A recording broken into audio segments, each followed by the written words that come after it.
We recently had a pretty bad storm in our area, which took the top of my neighbor's honey locust tree and dropped it on their roof, causing some damage.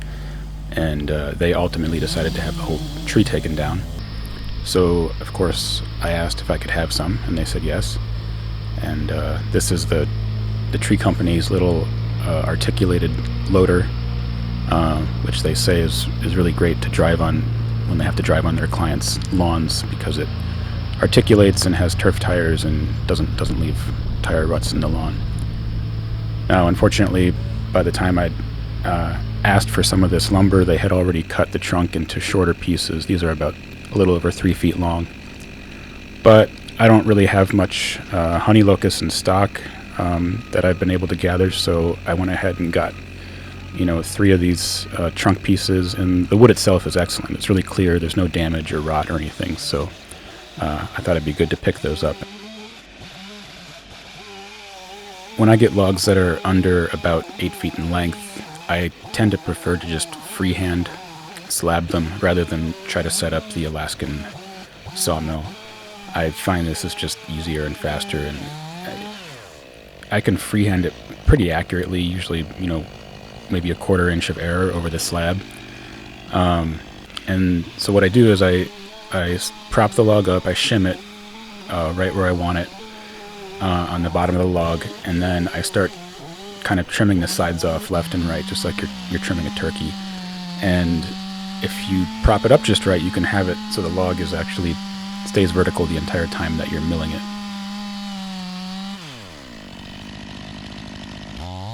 The saw I'm using here is a Stihl MS500i.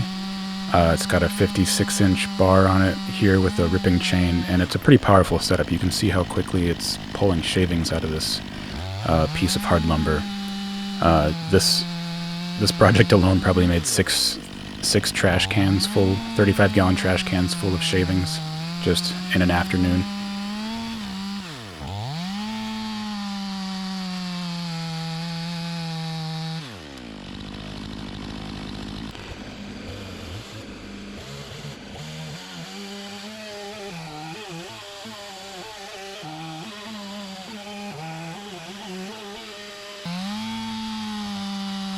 Here you can see I've left one cut incomplete so I can start the one next to it, and that's just to make sure that the log stays vertical while I mill it.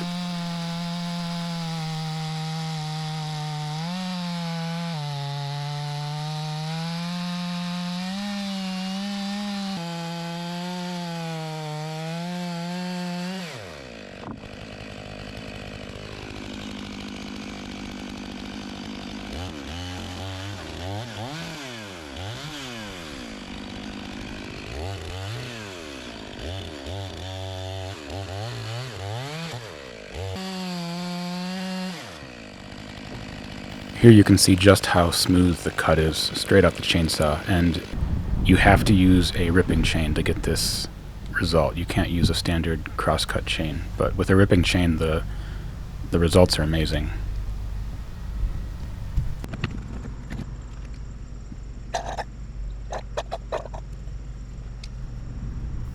Here I'm just mixing up some more gas for the chainsaw. I use the Echo brand Red Armor 2-cycle oil for the gasoline, and then for the bar oil I just use the cheapest stuff I can find at the hardware store. And I keep the oiler on the chainsaw set to maximum anytime that I'm doing milling type work.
here I'm kind of sorting through the wood pile, trying to determine which pieces I want to leave as full width live edge slabs and which ones that maybe I could cut into smaller timbers.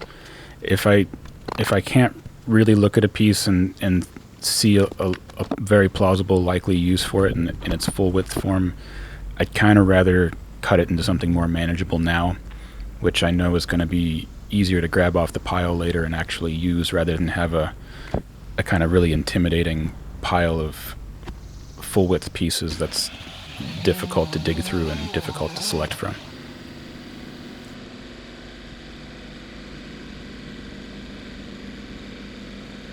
So from these 3 trunk pieces, about half of the boards stayed full width, which was around 24 inches, and the other half of the wood got cut down to something closer to 8 to 10 inches in width.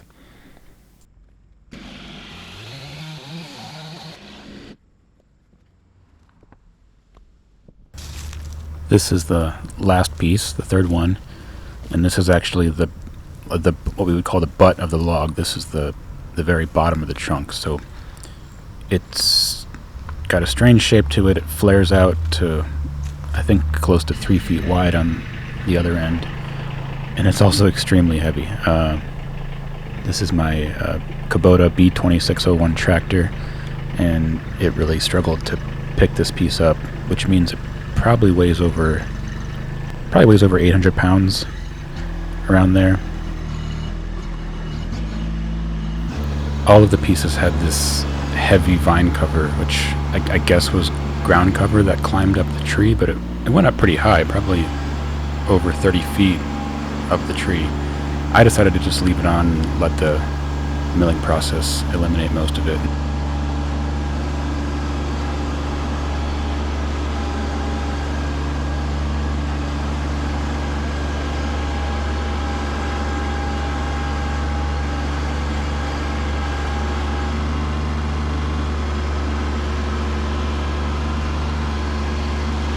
For each log, I have an idea in my head about which orientation I want it so I can cut my slabs. So I try to use shims to push the piece up to get it rotated exactly where I want it.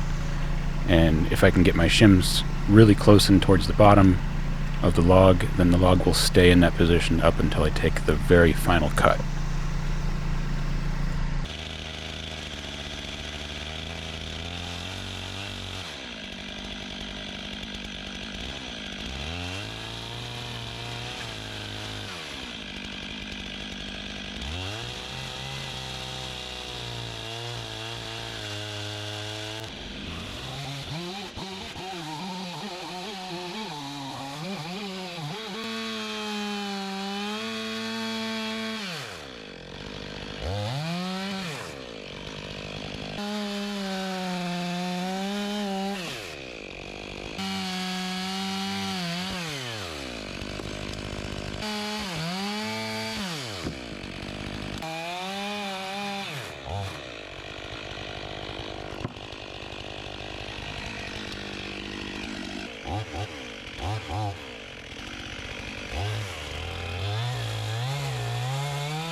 Here we're going to stack and sticker these slabs, starting with stickers underneath the first slab to make sure you get it set up away from those pallet boards. Otherwise, you'll get too much contact area on that first slab.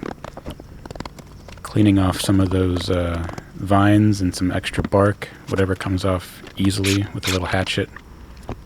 And I really like using my DeWalt mini circular saw for this. It's so easy to just grab it and cut stickers to length.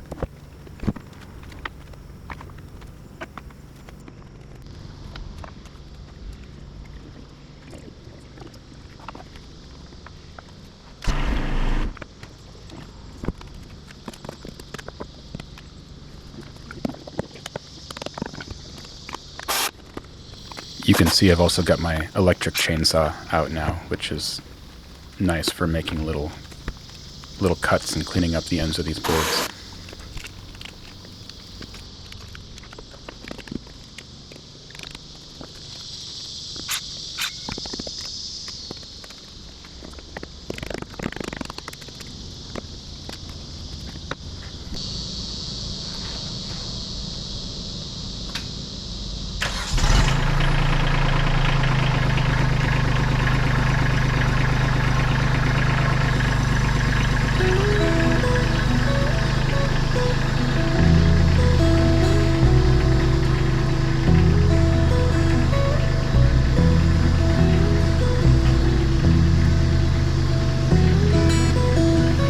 Alright, it's getting pretty late out and we're losing sunlight, but I'm trying to get this pile finished up, and what you see me doing here is I'm actually dipping these timbers in hot wax.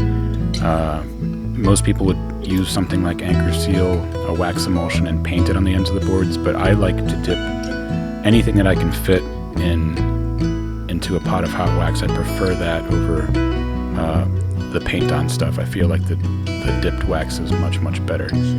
So this is a little bit precarious, probably not the safest thing to do.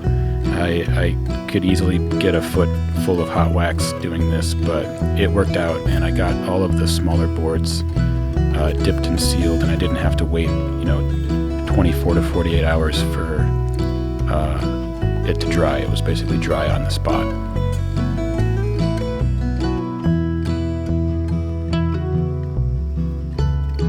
And the next day when we had some sunlight, we did come back and paint Anchor Seal on the ends of all of the bigger slabs that we couldn't dip in hot wax. Anytime I do Anchor Seal, I do at least 2 coats, spaced a day or 2 apart.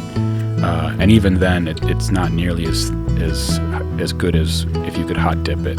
So I prefer to hot dip whenever possible.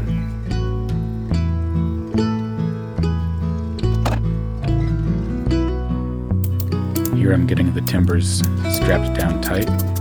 You can see they've all been dipped in hot wax, stacked and stickered, and ready for drying.